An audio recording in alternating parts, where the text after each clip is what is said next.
My sister Terry and I went on a fantastic island-hopping bike ride through some of Greece's lesser-visited islands, seeking a less touristy and more authentic Greece.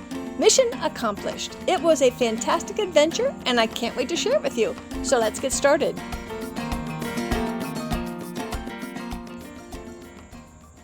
Welcome to the Active Travel Adventures podcast. I'm your host, Kit Parks. Today we're heading to Greece, where my sister Terry and I take a bike tour with my affiliate Boat Bike Tours, the company I discovered when I went on my boat and bike tour of Croatia a couple years back.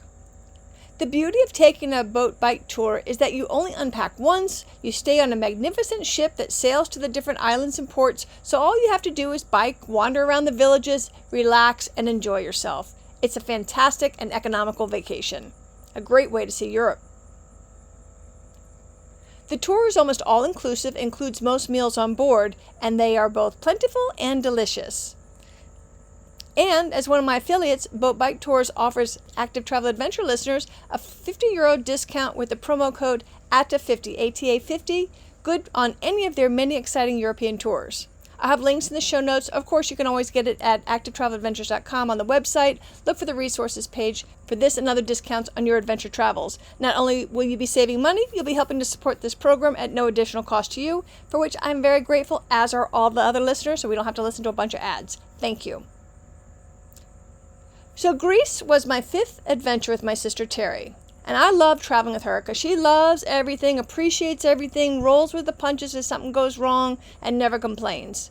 So she's my favorite person to travel with if I had to pick one person.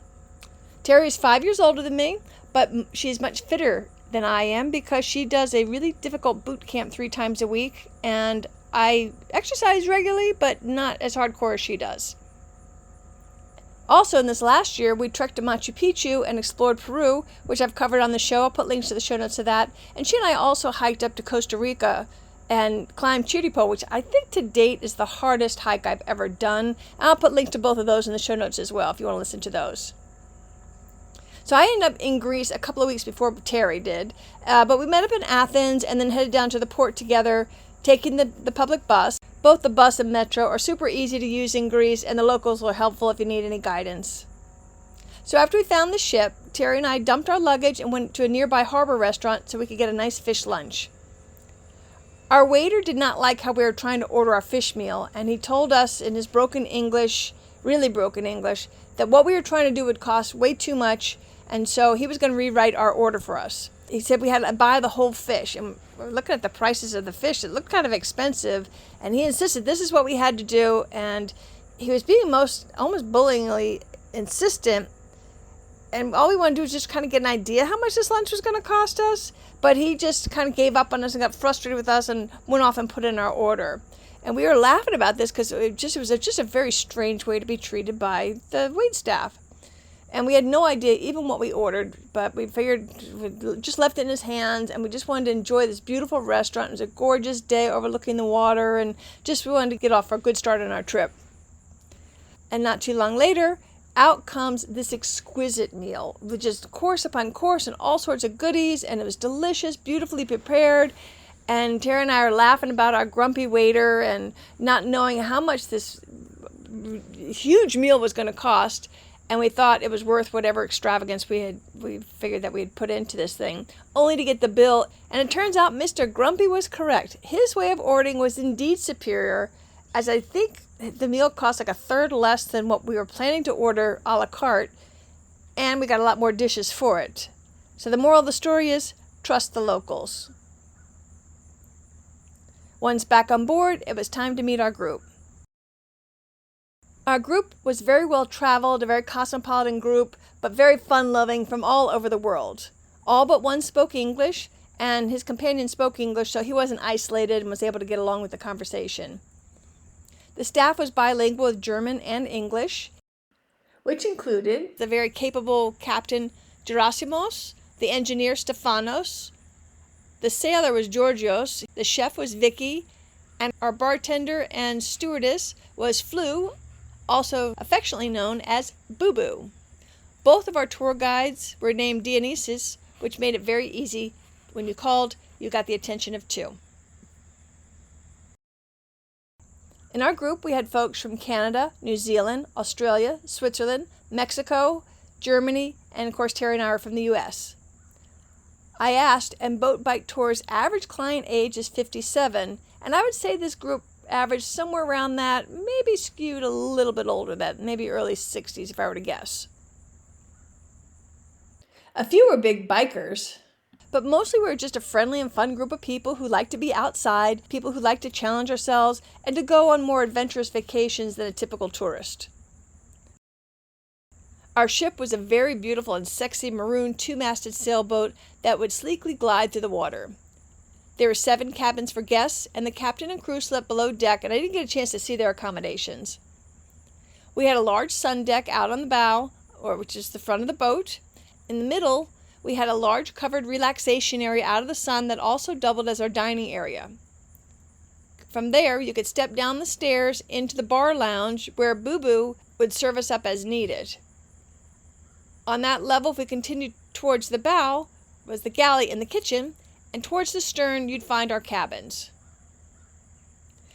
In our cabin, we had a couple windows above our beds, plus a closet and underbed storage for our 2 beds. We had 1 full-size bed and 1 twin in our room, and I should have looked in the other rooms to see what the configurations were there. I don't know if they had like queen beds or different size beds and all that, so that is something you may want to ask depending on what the composition of your particular group is. You do have to book the cabin, so you either go solo or bring somebody with you. Terry very kindly took the twin bed since she never moves when she sleeps, and I tear apart a bed when I sleep. So thank you, Terry. In our private bath, we just had a basic sink, toilet, and a surprisingly spacious shower. And while we were out riding each day, Boo Boo, I'm guessing, was the person that would come in and tidy our rooms. On any given day during our tour, we would ride 15 to 22 miles, around 25 to 35 kilometers. I found the Greek islands to be much more mountainous than I expected, so I was glad that I reserved an e-bike. Out of our group of 12, 5 chose to use a manual bike, and the rest of us had e-bikes. And as a side note, the age of the manual bike riders were 64, 66, 68, and 72. I was impressed. By the end of our trip, only 2 of the manual riders stayed strictly with the manual bike for the entire journey and did not use either the guards or their partner's e-bike. On the last day, Jacques hurt his back, and he offered his e-bike to Costa, who took him up on it. And Costa explained that because the e-bike, he was able to see a lot more instead of focusing so hard on just getting up a mountain. So keep that in mind when you're deciding whether to do e-bike or manual. I highly recommend renting the e-bike because it gives you options. Even those that did the manual bike for the whole thing, and although they were very proud of themselves, as they well deserved to be, I think they wish they had taken the e-bike so they could enjoy the scenery more instead of concentrating like Costa did of just getting up the hill. On the ship, as long as you give them advance notice, you can either borrow a bike helmet or do like Terry did and bring your own. I chose this particular boat bike tour because it showed us the less touristy Greece. And this would be my first time in Greece, and I just heard that it was getting so crowded. I wanted to avoid that. So what I wanted to see was my visions of Greece, not the tourists of Greece. So we went to islands less frequented. The tour we were on was the Cyclades and Saronic Islands. And the fact is, these are less visited because they're a little harder to get to. You got to take ferries and whatnot to get there. So it's a little bit more complicated for the people that want to come in and do Athens in a few days kind of a thing. And not only were they not crowded with tourists, they weren't even that populated with the locals. The scenery throughout our trip was featuring the idyllic crystal clear aqua blue waters, olive trees, sandy coves, nice cliffs, beautiful wildflowers, charming villages, all whitewashed in blue. I'll get a little bit more into that later. Just a beautiful, beautiful, relaxing, scenic vacation. Our rides would often head up the hills or mountains and give us a bird's eye view of the harbors and the inlets down below. And I just loved when we were up high and could look down and see everything down below us, Like I said, many of it, we were there in a really peak wildflower season, and it was just breathtaking. The weather was warm but not so hot this third week of May, and the coastal breeze was always welcome. Actually, at the start of our journey, it was supposed to be a little bit windy, so the captain reversed our entire itinerary so we'd be sheltered for these early couple of windy days up front. On our first full day, we rode up to the temple ruin, the sanctuary of Ahia, and I'm going to butcher everything of the names as you know I will do. And Ahia is considered one of the many daughters of Zeus. The ruins we saw were mostly from around 500 BC. Here we found great columns on the hill overlooking the sea down below. And as I recall Dionysus telling us, Ahia had jumped off the cliff in the sea to escape some man that was chasing her or something, and while the man chased after her in his fishing boat, she disappears, her body never to be found, so she was considered a nymph or a spirit. So a statue and a temple were built here in her honor, and I think he said this is the only place where she was worshipped. On the island of Ahia, at one time 80% of the entire world's pistachios were grown. It's currently down to about 30% since more countries are now doing pistachios, but still a super important crop, and it necessitated that we indulge in some pistachio ice cream as we enjoyed our scenic overlook up by the temple. We had a lot of water babies in our group, and the captain often stopped in a sheltered cove so we could take a quick dip in the crisp water. It would take me a few minutes to get used to the temperature, but then, like I said, I'm not really a water baby to start with, but I did enjoy it. It was refreshing. I did go in more than I normally would just because the clear waters were so inviting. And afterwards, you could dry out in the large front sun deck as we sailed on to the next port. As I mentioned, we ate our meals at a large open-air covered table on the main deck, so we'd always have this great view out of the sun, which was nice.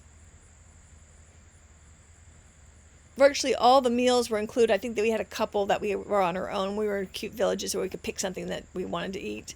But alcoholic drinks are extra. However, on one night, the captain treated us to unlimited free Greek wine because it was Costa's name day. And name day is the day that celebrates your birth name as opposed to your birth date. So think of, like, in my religion, people are named after saints, and so whatever my saint's day is, that's the same thing as the name day. Or it's a similar concept as the name day. There is always ample and really delicious fresh food. I'm always perplexed at how they can produce, how Vicky was able to produce such great and abundant meals from such a small galley. But I saw that too in the Croatia trip. It's amazing. They've got this down to a science.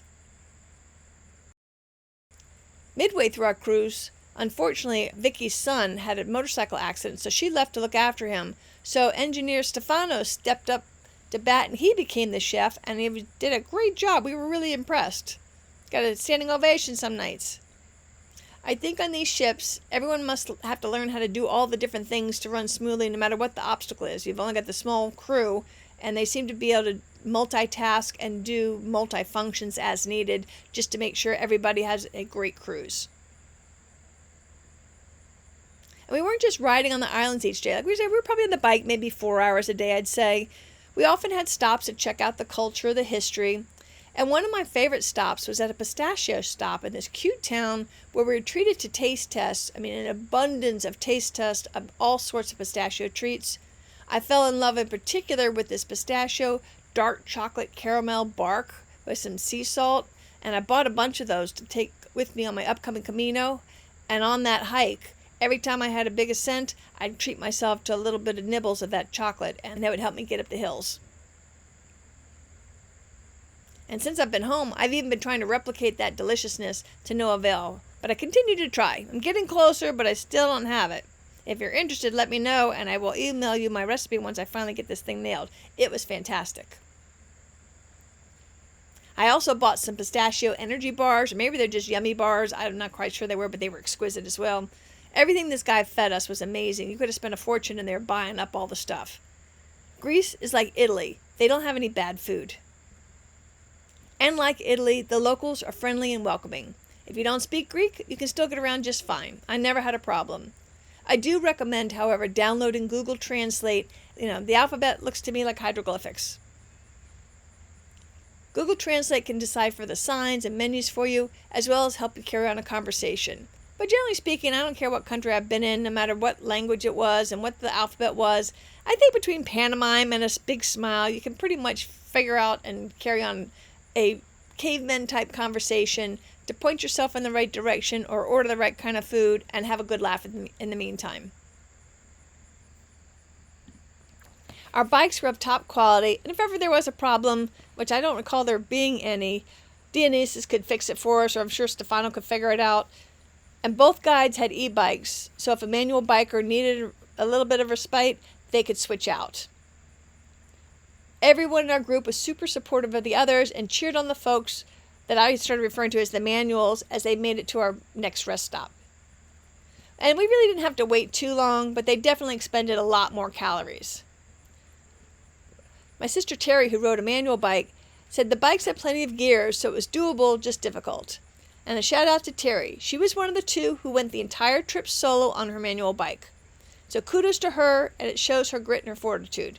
Me, I'd have taken up the e-bike option if somebody offered it to me for a break or a rest here and there. But that's what makes horse races, right? You got to do your own adventure. I can get temporarily driven to do something or be stubborn about something. Like there was a time in New Zealand that there's a really super steep hill we were biking, and people were dropping off like flies to walk it up. And I was determined if it killed me, I was going to bike up. And I think I was one or two that actually did it. But I wouldn't want to do that all the time. It's just like a temporary goal for me. So for all those manual people, wowza, I was very impressed. Our rides were pretty much on roads, but they were really rarely trafficked roads, and we hardly ever saw cars at all. And on the few times we'd see a car, somebody would yell out, "Car front, car back," letting us know to tighten up against the shoulder to let the cars pass safely and to keep us all safe. For somebody who doesn't really like to ride on roads, I was never uncomfortable. And like I said, I found, at least on my 2 boat bike tours, that they put you on these really quiet rural roads that are scenic. They're not where people are zooming to get to and fro very much.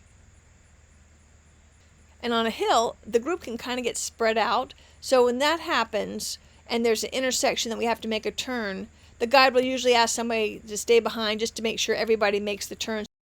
It would be really hard to get lost. Some of my favorite memories of the trip, arriving at the top of the mountain and looking down at the glistening sea below and seeing olive trees and brush covered. There's a yellow brush that was really pretty, and see the cliffs and the waves and the seagulls. It was just beautiful just to soak it all in. And when we were there, the spring wildflowers were out and the hilltops would just be covered in beautiful little blooms. It was stunning scenery. Like I said, our group was cool too. I've been on dozens of adventure tours by now, and I can say with confidence that the people who choose to go on these kinds of tours are self-selected to be cool. They're really chill. I've never seen a princess or anybody who bitches about any issues that might go, any mishaps that might go wrong. And whenever something does go awry, people just adapt, figure it out, and move on. So these adventure tours attract my kind of people. And I don't remember any other glitches other than Vicky's son being in the accident on this tour. But had there been, I'm sure we'd all have gone through it just fine. We had pretty good weather the entire week, except for I remember one day we were out biking and a black cloud formed in the distance.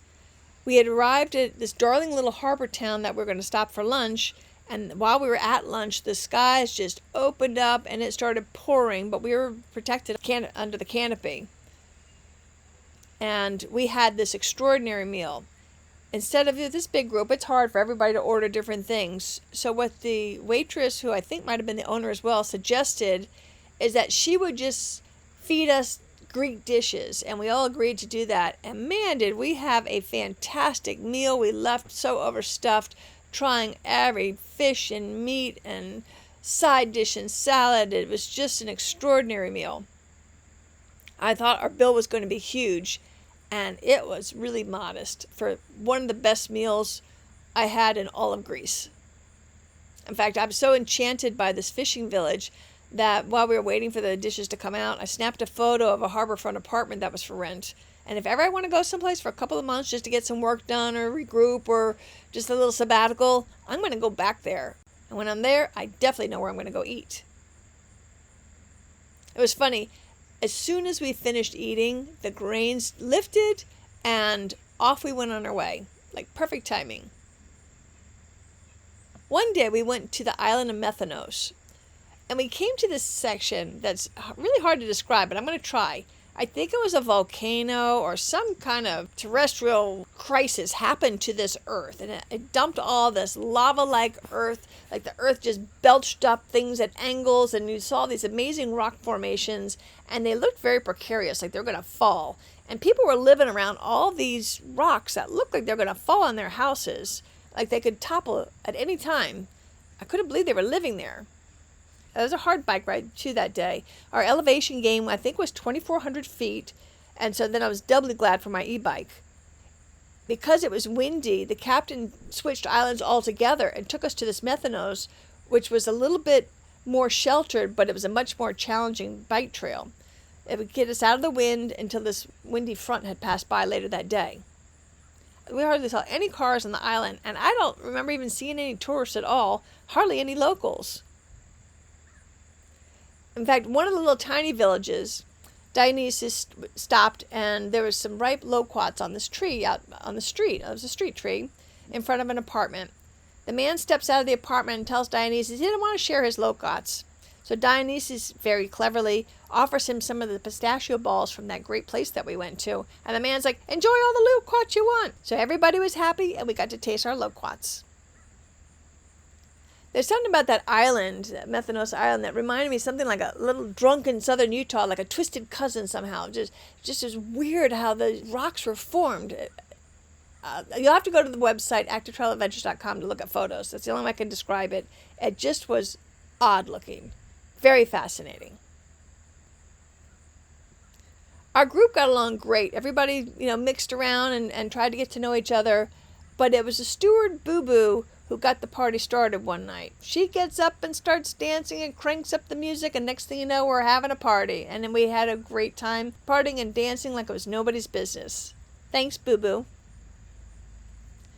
And like I mentioned that the captain did the change in itinerary. When you book one of these tours, there's a basic itinerary they try to follow, but the weather is changeable and they want to give you the best trip possible. So the captain or the guides might rearrange things to make that happen, to give you the best trip possible. On ours, the winds and the weather were a little bit just heavier winds than would have been comfortable biking into headwinds. So the captain just completely reversed our entire itinerary because the first couple of days was supposed to be super windy. So he didn't want us to cross our big water area then. So we went to different islands, let the wind front pass by, and then no difference to us. We had a great trip. So when you do this, don't think that, we have to do everything on the itinerary. It will and often is modified. They did the same thing when I was on my Antarctica. Depending on the weather, their job is to try to give you the best trip possible. So just leave it to them to make whatever modifications necessary because they're trying to show you a great time. Particularly if you have to cross big water. Nobody wants to get nauseous. So I'm just very happy to let the captain do his job. I love how a local guide enhances your experience. I used to be so anti-tour group until I went to China with a small group and realized that unless I had our outstanding guide on that trip, I wouldn't have appreciated hardly anything I saw. It would have been pretty, it would have been nice, but I really would have missed some of the deep understanding of China and the Forbidden City and Tiananmen Square, etc., without his background on history, the context, the storytelling, and more. So now I consider myself anti-large group, but I'm very pro-small group, particularly for adventure tours because logistics are very difficult to try to figure out on your own. And I think it's not only easier, it's more economical, and of course it's safer too to have somebody that knows what they're doing looking out for you in these landscapes that can be a little bit more challenging. And to me, the guides make all the difference in your experience anyway. For example, when we rode up and arrived at a hilltop village once, Dionysus explained that in Greece, the houses are white due to a lime wash. I thought it was because it would get so hot in the summer, it would help reflect some of that sun and that heat. But it turns out that lime is a disinfectant, So they would wash the homes for that. People will lime wash their homes each year, and they'll do it just before Easter, so everything is pristine and like new for the holiest day of the year. So according to Dionysus, the doors and window trim is painted blue, and this tricks the insects so they don't enter. I'm not quite sure why or if that even works, but they've been doing it this way for centuries. And frankly, I don't remember getting bit. Most of the homes and the businesses are gaily decorated with window boxes, and the stoops and stairs are filled with potted flowering plants. It was just adorable. Another thing I love about Greece is that you can tell just by riding through the countryside that you're going to eat great. You bike right by your food, as almost everything eaten is produced locally. So you'll see olive groves, vineyards, fig trees. Sometimes you'll see fig trees growing wild in nooks and crannies along the roadside. You'll see clusters of beehives to get the honey. You'll see wild herbs. You'll see thyme and I think it was oregano, just a whole bunch of herbs just growing wild in the woods or wild along the roadside. People go out and collect them. In fact, a lot of times they would say they don't hike. They hike to go collect the herbs or whatever it is, the ingredient that they're looking for. Capers, I found, are opportunists, and these are often sprouting in the rock walls, even in the towns and the villages. I thought the plants were planted in these little nooks in the rocks as a decoration, but no, the caper plants, they're opportunists, and they happen to get a seed, happen to land in there, and when they mature, the locals simply collect the capers. There's also, while we're there, some fragrant yellow flowering plant, like a brushy plant, that was at its peak while we were there. It was everywhere, and it really added to the flavor of our experience. It reminded me somewhat of a Scotch broom, like I saw in Antarctica, but such different climates, I can't believe it was the same plant. One plant you'll see a lot of is bougainvillea, one of my favorite tropical plants. It grows abundantly on these islands, and you saw volumes because it doesn't freeze there, so they would get huge and cover doorways and up sides of the walls, and it was just beautiful. Fantastic. I took Greek mythology in high school, but I could barely remember anything. So here Dionysus filled in the gaps and often entertained us with the mythical stories. Nymphs used to inhabit the woods on the island of Chia, once known for its abundant lush vegetation and plenty of water. But a lion scared away the nymphs, and once they left, all the lush vegetation went with them, leaving a barren land. The locals appealed to the gods, who eventually accepted their offerings and made the environment less harsh. But not completely. For 40 days, when Sirius's constellation, the big dog, is visible, Chia will suffer harsh northerly winds called meltemias blowing over the island. On one of our bike rides, we rode around Russian Bay, near a place where Russia once secured free shipping for its navy, war, and merchant ships during the Ottoman Empire. After the Greek independence, the Greeks offered Russia this particular cove in place of the one that they requisitioned, and it was here that Russians built a new supply station, which fell out of use and was eventually turned back over to the Greeks by the Tsar. The Greeks had no use for it, and they left it to decay, and that's the ruins we see today. These ruins sit on a really charming protective cove, where they have a little mini cafe where you can get a sandwich or a cold drink in the shade of, I think they were eucalyptus trees. And it's funny that the only time I ever felt twitchy or a little nervous on my entire week's ride was riding the gravel drive down to the cove to that restaurant. You just couldn't go slowly because it was steep. And when it's so steep like that, if you go so slow, you just got to tip over. So I was like, all right, kid, just trust your bike and ride. And I did it, and I did it successfully. But there certainly was no shame in walking it down that hill. Back at the harbor, our ship was usually the most striking of the ships docked along the harbor. Certainly, its jazzy maroon color made it stand out. It was a sleek beauty that many people stopped by to photograph. There were often larger yachts, but I think our ship was always the most beautiful. You'd have to walk the plank to embark and disembark, which I thought was rather fun. We'd simply ride up and deposit our bikes outside on the dock, which the crew would quickly secure on board until it was time for our next adventure. Sunrise and sunsets on the ship were stunning. We had these big wide open skies dotted with clusters of clouds and surrounded by the sea and the mountainous islands around. It was just breathtaking. In addition to the mountains and sea, and all the white homes with the blue trim, you're also going to see a lot of charming Greek Orthodox churches and chapels. Inside, you'll find gilded ornaments contrasting with the plain whitewashed stuccoed walls. Often there'd be intricately punched metal art and icons. Icons are thought of as a window to heaven and often portray Jesus, Mary, saints, or angels.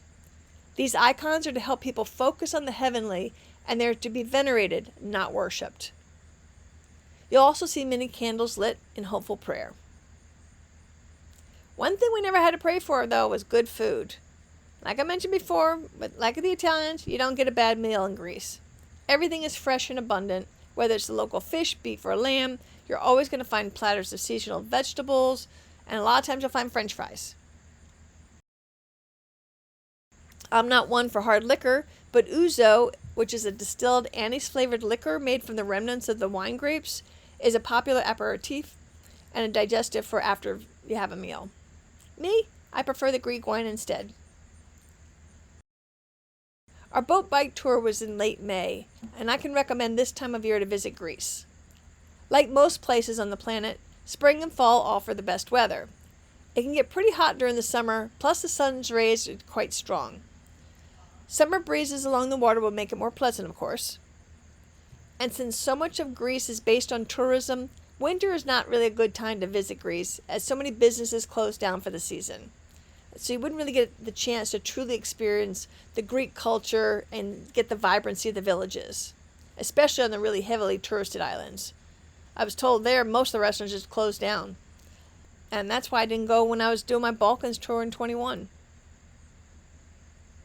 So each day we explore a different island, and each island had something unique to share. On Kythnos, we saw remnants of old windmills, which were quite picturesque. Wildflowers were abundant on this island as well, and it made for some of my best photos, which you can see at activetraveladventures.com. On each island, we tended to ride up for the panoramic views, which were all incredible, spectacular. You just kind of run out of adjectives. When we explored the tiny villages with their skinny, winding alleyways of homes, colorfully decorated with flowers, it was not uncommon to see a donkey hauling up supplies when the skinny alleys would just make cars impassable or impractical. As far as difficulty level for this boat bike tour, Cyclades and Saronic Islands tour, for me with my e-bike, I'd give it like a 2.5. There was one time I used the e-bike power on a super steep hill, and I put it in turbo. Even then, it was a challenge to ride up that particular hill, but for the most part, I kept it in eco mode, which is the lowest level of power, and occasionally I'd stick it into tour mode, which is level 2. Level 3 is called Sport, and then the fourth and most powerful mode is the Turbo. Turbo uses lots of your battery, but it can sure help you get up a steep hill. You have a little gauge that tells you how much battery life you have left, and I rarely used more than one of my 4 power bars, and I suspect the guides had extra batteries in their panniers. But with e-bikes, it's not like you don't do anything. You still have to pedal. The e-bike just makes it easier. But remember, e-bikes are much heavier than a regular bike, so you almost have to use at least the eco mode, or you're really going to have to work hard. However, where mine was a 2.5, I'd say, the difficulty level for those in the manual bikes, I would venture to say they would say a 4, and there's some hills they would give it a 5 or a 4.5 for sure. So again, I recommend the e-bike to give yourself some flexibility. You want to have a good time. You want to work, and you can work as hard as you want, but this gives you options. And still, even with the e-bike, it's still important to train. You're on that bike for around 4 hours a day, so not only do you want your legs and your lower back and your shoulders to be in good shape, you got to get your bottom used to sitting on a bike seat that long. So you want to beef up your cardio and work your leg muscles, of course. And for that, you can check out my training. I did a training episode for adventure travel on my companion podcast, the Adventure Travel Show podcast. Again, I'll put links in the show notes. And if you want more specific training, give my affiliate Becky at Trailblazer Wellness a call. She'll give you a free phone consultation to see if you guys are a good fit. And if so, she can customize an online personal training specific to whatever adventure you're going on. And if you mention Active Travel Adventures, she'll give you 10% off. How's that? But in addition to training your body, like I said, you still got to train your bottom, because for me, that has always my limiting factor. My legs are already pretty strong. It's getting my butt used to sitting in a saddle. So be sure you don't dismiss that and get yourself used to taking longer rides well before your trip. On our last ride, we climbed yet another mountain and then had a super fun, fast ride back down the mountain to the sea. And by then, I'm pretty confident on my bike and my riding abilities, and I let it loose. It was a blast. We flew. En route, we saw some delightful cliffs and coves and eventually ended up on a sandy beach that had a covered cafe, so you could take a swim if you wanted to refresh or grab a cold one for the same reason. It was a fitting way to end our adventure. Back on board, it was time to return to Athens, where we started our boat bike tours of the Cyclades and Saronic Islands. This was a fantastic tour that I highly recommend. If you are reasonably fit, you can do this trip, particularly if you rent the e-bike, which again I recommend, regardless of your fitness. And remember, you can save €50 off of any boat bike tour by using my exclusive promo code ATA50, ATA50. And don't forget that Boat Bike Tours runs these cool boat and bike tours throughout Europe. I discovered them in my Croatia tour, episode number 106, and I find a very economical way to see Europe in particular. And I like that you pretty much know what you're going to spend, and you've already paid for it before you go, so it just keeps your vacation budget in check as well. I really like that about these trips.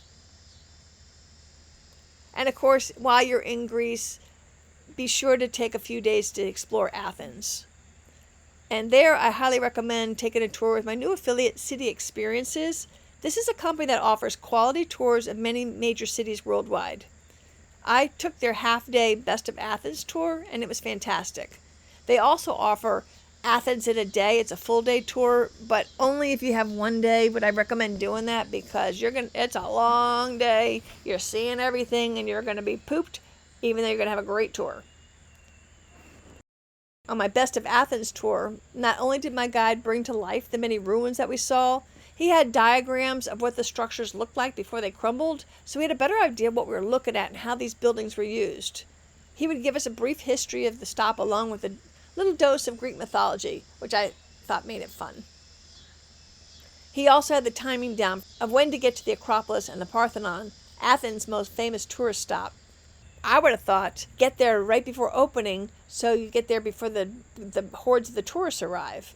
But hundreds of tourists had the same idea, so they ended up having to wait in a long line. Meanwhile, in our group, we're standing comfortably in the shade of an olive tree, learning about what we're about to see, and about 30 minutes later, the early birds are all lines through, and so we waltzed right in without a wait. Super smart. And it was still early enough, and it was cool enough, and the busloads of tourists had yet to arrive. So it was a great timing, I thought. They had that down pat. And on our tour, all of our entrance fees were included, which I thought was nice. On the way up the hill, we saw the theaters of Dionysus and Herodotus Atticus. Once inside, we got a truly fascinating insight into the Parthenon, along with spectacular views of the city down below. We visited other key temples, the ancient Greek agora, or the marketplace where Socrates taught his students. It was weird to be standing right on this little intersection where the people would just lounge around and tell him his philosophies. I think that was fascinating. And our pass with City Experiences also included not just the entry fees, like I said, for today's sites, but it was a 3-day pass for some other cool sites as well, like Hadrian's Library and the Temple of the Olympian Zeus. We finished up in the cool neighborhood of Plaka, known for all of its cool shops and cute architecture. So when you get to Athens, be sure to take one of the City Experiences Athens tours, and if you have time, also fit in their Athens food tour, where you have more than a dozen food tastings. In fact, in all the major cities, City Experiences offers not just the historical tours, but also food tours, so be sure to take advantage of both. And I got to thinking, since whenever we're going on our adventure travel trips, we're often arriving for these adventures in these major cities, and our tours are often departing from these cities, just like this boat bike tour went from Athens, or my Dolomites hiking trip went from Venice. So I thought it would be helpful to add city information to the activetraveladventures.com website for these key starting cities of the trip. So I'll be building that as time goes on. So not only can you learn about cool adventures and get discounts in many cases by visiting activetraveladventures.com, you can also book your lodging, transportation, day tours. So I'm trying to build a super helpful adventure travel resource website, and any suggestions would be appreciated.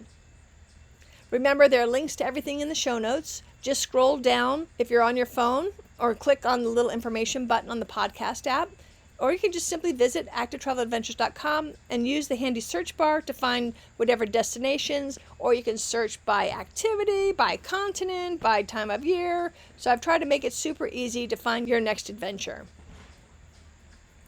I hope you've enjoyed island hopping the Cyclades and Saronic Islands of Greece with me on my boat bike tour. It was a blast revisiting my trip. I loved it. Thanks for listening. Until next time, this is Kit Parks. Adventure on!